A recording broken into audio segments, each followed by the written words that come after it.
¿Crees que tienes estrés postraumático después de vivir el temblor? ¿O de plano no sabes ni qué es esto, pero lo has escuchado mucho últimamente y decidiste que tú lo tenías? La verdad es que el estrés postraumático es algo que se debe de tomar en serio. Por eso, cheque este video.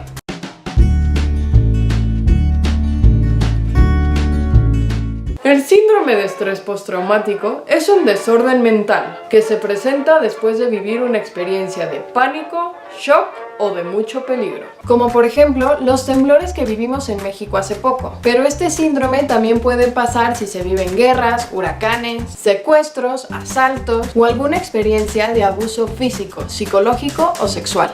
Todo este tipo de vivencias fuertes nos pueden provocar miedo, ansiedad mientras las vivimos e incluso tiempo después.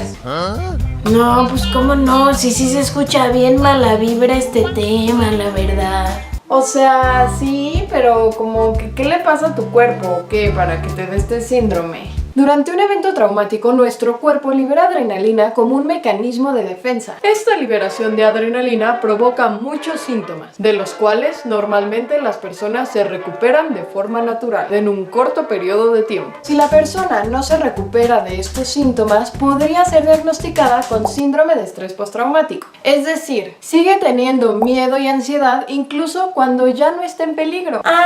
O sea, sí me va quedando como más claro, pero yo escuché que solo le daban los rescatista. No, eso no es. Se puede presentar en cualquier persona, hombres, mujeres y también en niños. O sea, entonces nos va a pasar a todos los que sentimos el temblor, ¡qué cañón! No, tampoco. No todo el mundo que haya vivido una experiencia traumática a fuerzas lo va a presentar. O sea, ¿pero por qué? Pues porque todos somos diferentes, eso es lo chido de la raza humana.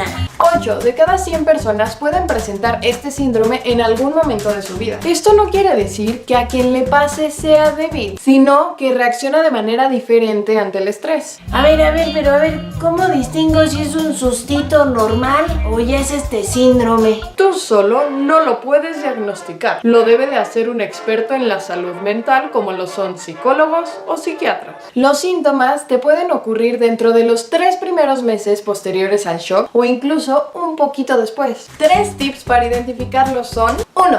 Los síntomas duran más de un mes. 2. Afectan tus actividades del día a día. Y 3. Pueden afectar tus relaciones con otras personas.